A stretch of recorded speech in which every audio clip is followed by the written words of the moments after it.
এক ডিমের জন্য কত 1/4 কাপ। তারপরে সুগার একটু কম বেশি আপনার মিষ্টির উপর ডিপেন্ড করে, কম বসে না যায়। এটাকে স্টেবল রাখার জন্য আমরা এখানে ভিনেগার ইউজ করি। এই ক্যাপটা কি হাফ না চামচ হাফের হাফ। হ্যাঁ এক ডিমে হাফ চামচ না।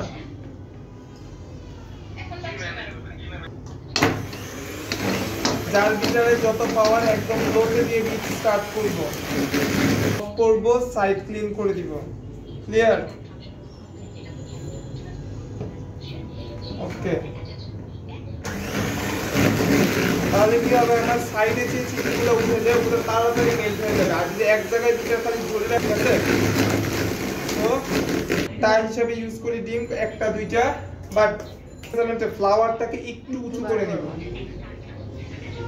সাইজ বড় সমান, হ্যাঁ বড় বা মিডিয়াম এর জন্য। আর যদি আমার ছোট হয়, হ্যাঁ ছোট ছোট ডিম হয়, তখন কি করব, সমান সমান। ক্লিয়ার? এইটা কোনো এটা হচ্ছে আসলে প্র্যাকটিক্যাল ওয়ার্ক। এগুলো আপনি প্র্যাকটিস করতে করতে বুঝতে পারবেন, এগুলো কখনো বই খাতাতে লেখা থাকে না। তার মানে কি, 2 ডিমের প্রপার রেসিপি শিটে লেখা আছে, ওটা হাফ করে নিলেই 1 ডিমের রেসিপি চলে আসবে।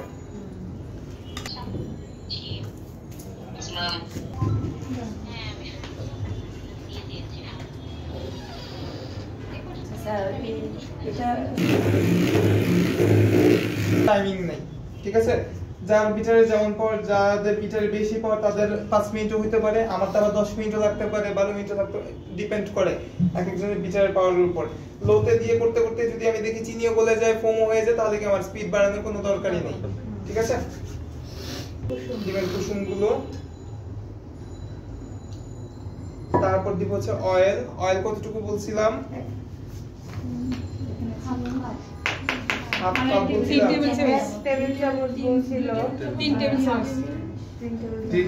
এক ডিমের জন্য 1 টেবিল করে, তাহলে কয়টা ডিম? 3টা, তাহলে 3 টেবিল চামচ। তাহলে আর হাফ আসতে করতে থেকে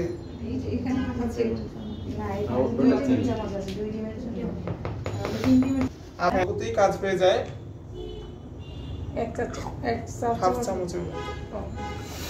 যেটা আপনার মতো করে, যদি একবার কেক মেক করলে আপনি বুঝতে পারবেন। করবো কোনোভাবে স্পিড বাড়ানো যাবে না, লো স্পিডে বিট করবো 10 থেকে 15 সেকেন্ড, হচ্ছে কি একদম লাইট হ্যান্ডে। এই পর্যায়ে আমাদের ম্যাক্সিমাম স্টুডেন্ট হচ্ছে আপনার নষ্ট করে ফেলে ফোমটাকে। এটাকে যত লাইট হ্যান্ডে মিক্স করতে পারবো, এটা তত বেশি ভালো হবে এই মিক্সিং এ। ঠিক আছে? একদম এই জায়গায় ভুল করা হয় যে আমরা অনেক দ্রুত ব্লেন্ডেও করি, এই একটা জায়গাতে ম্যাক্সিমাম নষ্ট করে ফেলে ফোমটাকে। পারবো না, মানে মুরগি মাংসের মতো কষানো যাবে না, যত বেশি কষাবো খালি একটু মজা বের হবে। ময়দার দানা মিক্স হয়ে গেলে বন্ধ করে দিতে হবে। হ্যাঁ, ময়দার দানা তখন একদম ছোট ছোট হয়ে গেছে, আর তেমন দেখা যাচ্ছে না, তখন আমি অফ করে দিব। এখন জাস্ট স্প্যাচুলা দিয়ে হালকা হাতে একটু হচ্ছে আপনার প্রেস করে দিবে, যদি বাই চান্স কোনো ময়দার দানা থেকে থাকে, যাতে ওইটা মিক্স হয়ে যায়।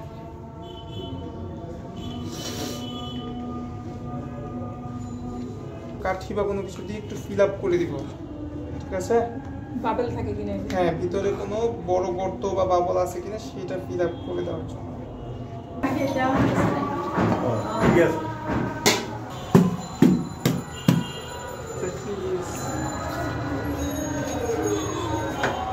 যে ভিডিও করতেছেন ভিডিও করেন, কারণ আমি বেশি খোলা রাখবো না।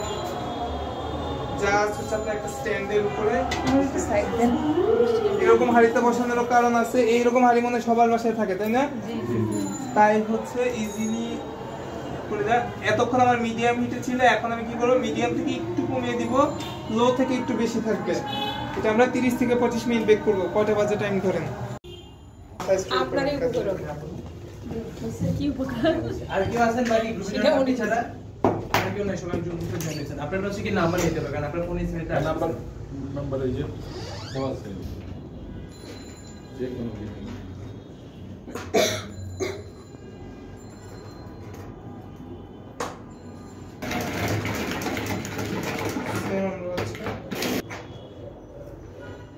উঠিয়ে ফেলবো। একটা গ্যাপ ক্রিয়েট হইছে না? এই গ্যাপটা এখন আমরা জাস্ট হচ্ছে কোকো পাউডার দিয়ে ফিল আপ করে দিব। বাস কোকো পাউডার সেই 2 চামচ। জি, আমি 2 চামচ করছি বিদায় আপনি 2 চামচই করতে হয় এমন কোনো কথা নাই। যে যেমন এটা স্ট্রং ফ্লেভার পছন্দ করে ওই ওয়াইজ, আপনি যদি বেশি, অনেকে আছে চকলেট কেক একদম তিতা তিতা পছন্দ করে, তারা কি করবে 3 চামচ উঠিয়ে 3 চামচ চকলেট পাউডারের কোনো কোম্পানি সিলেক্ট করতে অবশ্যই হচ্ছে আমরা হচ্ছে অ্যাঞ্জেল বলতেছি, তো মালয়েশিয়ান কোকো পাউডারটা ইউজ করব, ঠিক আছে? কোম্পানির নাম না? হ্যাঁ, কোম্পানি মালয়েশিয়ান। মালয়েশিয়ান। 2 ডিমের জন্য হাফ, 1 ডিমের জন্য ওয়াটার, চকলেট, ইমালশন। আগেরটা বলছি এশিয়ানস, এটা বলতেছি ইমালশন। দুইটার মধ্যে ডিফারেন্স হচ্ছে এশিয়ানসে থাকে শুধুমাত্র ফ্লেভার, ইমালশনে থাকে ফ্লেভার প্লাস কালার, ঠিক আছে? ইমালশন। হ্যাঁ,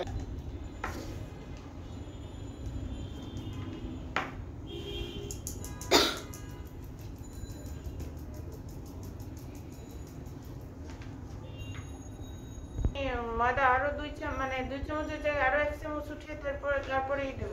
হ্যাঁ করেন। কোকো পাউডার দেব। এক কথায় আমার শুকনো উপকরণ কাপের বাইরে যাবে না, ঠিক আছে? এখন এটাকে আমি যেভাবে ফিল আপ করি, বেশি দিলে কোকোটা বেশি দিয়ে করে সাদা করে দিয়ে কোকো পাউডার লাগবে। আচ্ছা তাহলে আমার ডার্কনেস বেশি আসবে আবার। হ্যাঁ যে যেরকম আমি অর্ধেকও দিছি, একটা প্যাকেট অর্ধেক দিয়ে দিছি। পরিমাণ মতো এখানে আমি ইউজ করতে পারবো।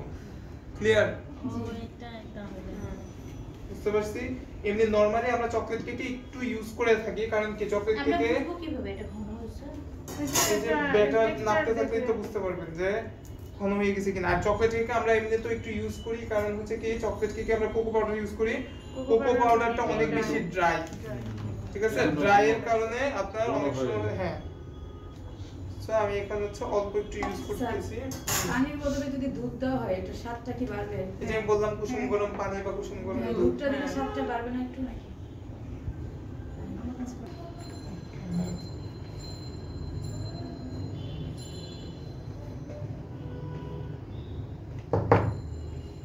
ফোর অংশ হয়ে গেলে তো পানি পানি হয়ে যাবে। অলরেডি কেকের ঘ্রাণ কিন্তু সুন্দর গন্ধ আসছে। বিসমিল্লাহির রহমানির রহিম। ওভারকুক হয়ে গেছে নাকি স্যার? আমরা করে এরকম আপসাইড ডাউন করে রাখবো। বাতাস না লাগে? না, এটার মেইন কারণ হচ্ছে আপনার অনেক সময় একটা প্রবলেম ফেস হয়, সেটা হচ্ছে কি অনেক অবজেকশন থাকে যে ওভেনে বা চুলায় কেক থাকা অবস্থা ভালো ছিল, যখন আমরা বাইরে বের করছি মাঝখান দিয়ে বসে গেছে, ঠিক আছে? তো এই একটা জিনিস এটা এড়াবে, ঠিক আছে? মানে উপর আপসাইড ডাউন করে অবশ্যই পুডিং রেখের উপরে রাখতে হবে। আর এটা যদি আমি এখন প্লেটের উপরে করে কি হবে? তো মাথা কাটিয়ে বুদ্ধি কাটিয়ে কাজ করবো। আমার চুলা থাকতে না এক সাইডে এরকম উঁচু থাকে, এক সাইডে এরকম নিচে আছে। ওইটা আপনার বসানোর উপর ডিপেন্ড করে। তরল উপাদান আজকে কনফ্লাওয়ার লাগবে হচ্ছে আপনার 15 গ্রাম। 15 গ্রাম। হ্যাঁ, মানে এই 15 আইকো গ্রাম আছে, লোকাল ব্র্যান্ড যেগুলো আছে লোকালি পাওয়া যায়। এই 15 গ্রাম হলো কত মানে বাটার 25 গ্রাম আছে, ভ্যানিলা আছে।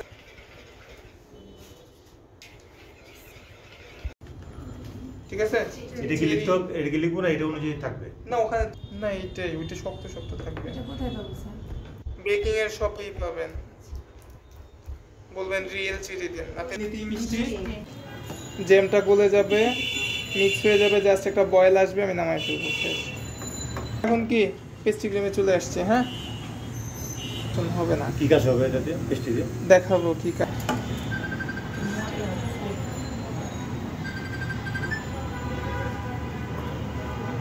স্টেপ 2 দিব আর নাড়তে থাকবো, না নাড়লে কি হবে? জমা রেখে যাবে। ওই পানি মধ্যেই দিচ্ছি। জি,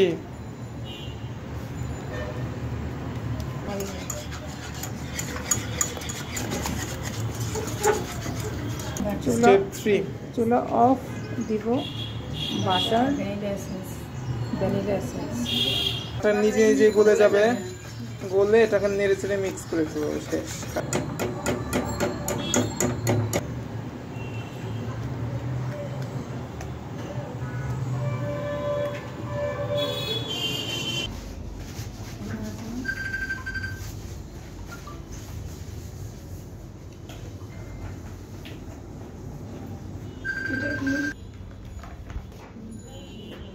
চিজ ব্রেড। এই মেজারমেন্ট আমার 1 চা চামচটা পাচ্ছি না, আমি তাহলে এটা দিয়ে কি 2 বার দিয়ে দিচ্ছি, তাহলে কি 1 চামচ হয়ে যাবে। এটা দিলে কি হবে? CMC powder. এইটা দিলে কি হবে, কালার চাইলে দিবেন, না চাইলে যদি আমি হোয়াইট রাখি তখন তার কালার দিব না, তাই না? তাহলে স্ট্রবেরি কালার দেবো। হ্যাঁ, যে কালার 3 নম্বর। তাহলে এখানে লিখবো ফুড কালার, তাই তো? হ্যাঁ, কালার লিখেন, ঠিক আছে? পানি মিক্স। হ্যাঁ, ওয়াটারটা খুবই আস্তে আস্তে ইউজ করতে হবে। টাইট ফিট একটা ডোর জন্য আমার যতটুকু ওয়াটার দরকার, একটু যদি বেশি হয়ে যায় পরে কিন্তু আমার কি হবে, নরম হয়ে যাবে একদম। আর যেহেতু চিনি এর মধ্যে কিন্তু পানি এমনিতে একটু বেশি অ্যাবজর্ব হয়, ঠিক আছে? হালকা হালকা পানি আস্তে আস্তে মিশাতে হবে। জি, কোনো কিছু ডো তৈরি করে কালার আসতেছে। আপাতত জানি না কিসের জন্য, কিন্তু দেখি এখন হচ্ছে আমরা কি করব, এটাকে মিক্সিং এর জন্য আমরা পরোটাটার জন্য এই যে ডো মিক্সিং করতে গেলে অয়েল ইউজ করি না, অনেক সময় মাখানোর ক্ষেত্রে আমরা এর মধ্যে ইউজ করবো হচ্ছে ভেজিটেবল শর্টেনিং। এটা জাস্ট যাতে হাতে স্টাক না করে হাতে লাগানো। অল্প একটু দিয়ে আচ্ছা, ফ্লাওয়ার মেকিং করবে। লালটা বেশি। আমরা যে এই যে ফন্ডেন্ট করি ওর সাবস্টিটিউট এটা। তাহলে হোয়াইটও রাখতে পারবেন, না হলে কি এখন যদি আমি কালার দিই তখন কি হবে, এটা আমার ভালো করে রোটেট করে আমরা রেখে দিতে পারবো। এয়ারটাইট করে ফ্রিজে করব না বাইরে রাখতে হবে? বাইরে রাখতে হবে, চিনির জিনিস কখনোই ফ্রিজে রাখা যায় না, গলে যাবে।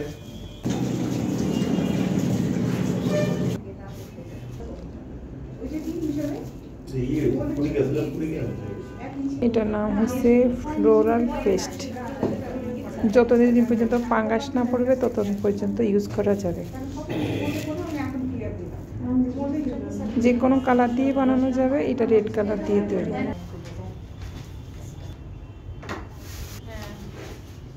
তাই হচ্ছে এটা স্ট্যান্ডার্ড গুলো। হ্যাঁ, স্ট্যান্ডার্ড স্লাইস হচ্ছে 3 স্লাইস কেকের। এটা কি মাছ বরাবর কাটবো দুটো থেকে? 3 স্লাইস, 3টা করব এখন আমি। মাঝখান দিয়ে কাটলে কি 2টা হয়ে যাবে না?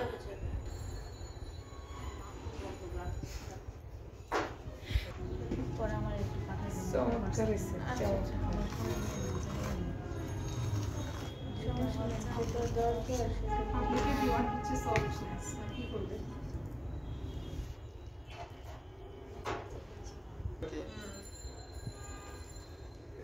হালকা গরম অবস্থায় কাটতে।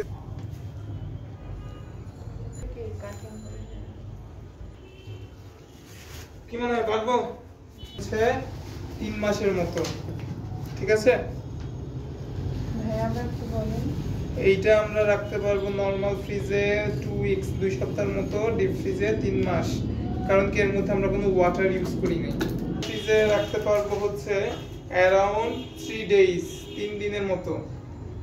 ডিপ ফ্রিজে রাখতে পারবো আমরা হচ্ছে 1.5 মাসের মতো, 1 থেকে 1.5 মাস।